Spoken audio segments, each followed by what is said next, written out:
It's headlines and fun, true crime tales and a wild rerun.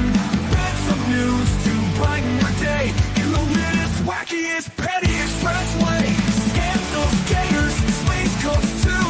Crimes that baffle and headlines askew. When the world gets dark, we bring the cheer. Newsy nuggets, the good, the grim, the weird is here.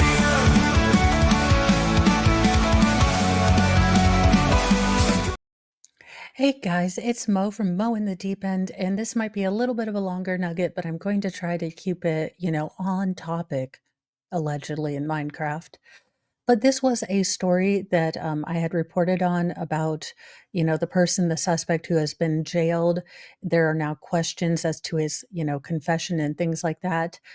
The murder of Etan Patz, one of the first missing children on milk carton, raises confession questions after reversal. The man imprisoned for kidnapping and murdering a 6-year-old boy in New York City nearly 45 years ago has had his conviction overturned. 64-year-old Pedro Hernandez has been serving a 25-year to life in prison sentence after being convicted in 2017 of taking the life of Eaton in 1979. Now, Eaton vanished on the first day that he was allowed to walk to the school bus stop by himself on May 25, 1979.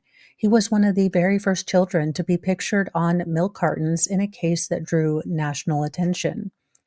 President Ronald Reagan later declared May 25, 1983, the first National Missing Children's Day in memory of Eaton.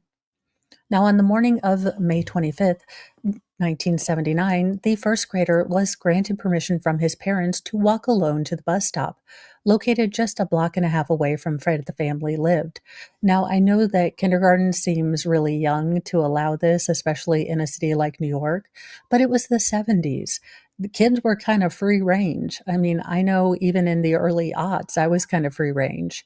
So this is a different time, and we tend to judge things about, by our own standards currently. And that was probably quite normal for the time. Now, his mother took him downstairs and watched him walk into the distance. Sadly, he was never seen again. Now, at the time of Eaton's disappearance, Hernandez was working at a convenience shop as a teenager in the child's downtown Manhattan neighborhood. Now, he initially spoke with authorities as they were canvassing for the child, but he did not become a suspect until police received a 2012 tip revealing that Hernandez had previously made remarks about taking the life of a child in New York, but hadn't mentioned Eaton by name. Now, Hernandez was arrested in 2012 and ultimately confessed to the crime after 7 hours of questioning, telling investigators he had lured, Eaton into the store's basement with the promise of getting him soda.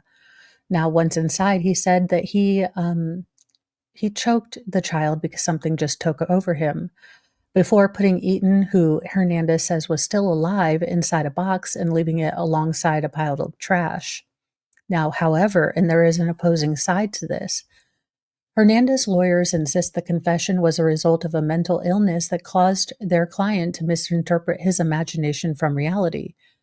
Yeah, promoting this doesn't help my sense of safety to let him out. But again, he does need a defense. Now, the attorneys also, pointed out that Hernandez has a very low IQ. Several factors likely contributed to his confession, including low IQ, mental illness, and heightened suggestibility. Jonathan Alpert's psychotherapist and author of Therapy Nation told us, these make someone more prone to internalizing guilt or fabricating details to meet perceived expectations. And after 7 hours, if you're there, if you can't get food, I do believe they offer them food, but they're not going to let you go. You are in custody, essentially. So after 7 hours, I think anyone could break. I do. Especially with the read technique, which, basically counters every time you say you're innocent with, we know you're lying, accept the truth, tell the truth, get it off your soul. And I can only imagine that even though each of us in our own little comfy chair right now think, I would never break. Well, I mean, I think I would. I think I would after 7 hours. I think I think anyone has to be a bit honest with themselves. Now, that's not saying that just because of this article and this one thing that his lawyer said, that I, am changing, like, he's totally all the innocent. I don't know enough details to even get into this case. But I will say, I think it's easy for us to sit here and say, like, I'd be silent, I'd call my lawyer. But in the moment, it might not be the easiest thing. Now, Hernandez was initially tried in New York State Court twice, with the first trial ending in jury deadlock in 2015, before an appeal transferred the case into federal court. Now, at the time, prosecutors claimed that Hernandez was faking or exaggerating his illness, pointing to Hernandez reportedly admitting to the crimes before police read him his right, and began recording the interview in 2012, and he went on to repeat his confession at least twice while being recorded. Now, the confession ultimately led to questions from jurors during their 9 days of deliberation, with their final inquiry revolving around whether they were required to rule out the two recorded confessions if they were to determine that the first one was invalid, and the judge telling them that they were not. An appeals court later ruled that the judge should have provided a better explanation to the jury regarding their options, which could have included not factoring any of the three confessions that Hernandez gave. Now, referring to a jury note during the trial, the appeals court said that the judge had provided clearly wrong and manifestly prejudicial, response to the question. The court's decision overturned Hernandez's conviction and granted him a new trial, and raises questions regarding mental health and confessions in court cases. As Alpert points to, the frequent susceptibility of individuals with mental health disorders to have an intense need to gain approval from authority figures. When interrogators suggest a narrative, these individuals can absorb it and repeat it, not out of deceit, but out of compliance, and over time they may even start to believe it themselves, especially when under stress or exhausted. While a new trial could bring additional clarity for the case that has spanned decades, Alpert warns that it could also lead to misunderstandings regarding testimony and evidence years later. A retrial has the potential to bring clarity, especially if new psychological insights or evidence is introduced, but it could just as easily create more confusion, particularly if the case continues to rely heavily on interpretation rather than hard facts. Sorry. Enunciation. The case garnered national attention, with Etan's photo being one of the first to be circulated on milk cartons throughout the country. His parents spent decades in the same home with the same phone number in hopes that their son would eventually return, and that is heartbreaking. The child's family worked to establish a national missing children's hotline and pioneered a new way for law enforcement agencies throughout the country to distribute information regarding such cases. And thank you, both of you, for working to help others not have the pain that you guys felt. They've waited and persevered for 35 years for justice for Etan, which today sadly might have been lost, said former District Attorney Cyrus Vance Jr.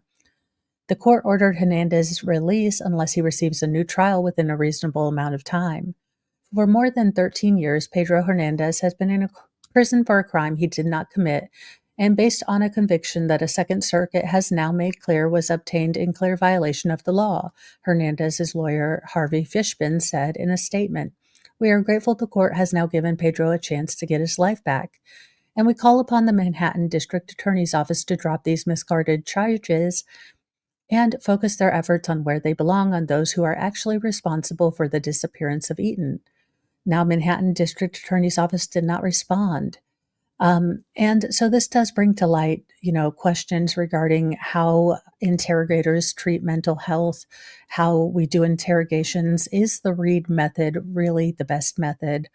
We will be on Wednesday nights, for the foreseeable future, be going into Delphi. And in that case, the Reed technique is definitely on display.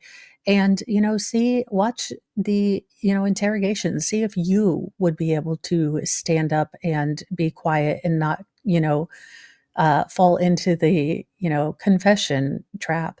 Because I think we can sit here and I'll say, I won't, but I have doubts that I would. To be very real with you, I think I would be a squealer. which is why I don't do crimes, because I'm a squealer. You know, I'm just saying, like, don't tell me stuff, don't get me in trouble with anything, because I feel the guilt like all the way down to my bones, so I just can't do it. That being said, be kind to yourself, be kind to others, but have a sassy mouth and carry a can of bitch fire, because kindness does not equal doormat. And I pray and hope that his parents finally get some answers one day, please. Bye, you guys.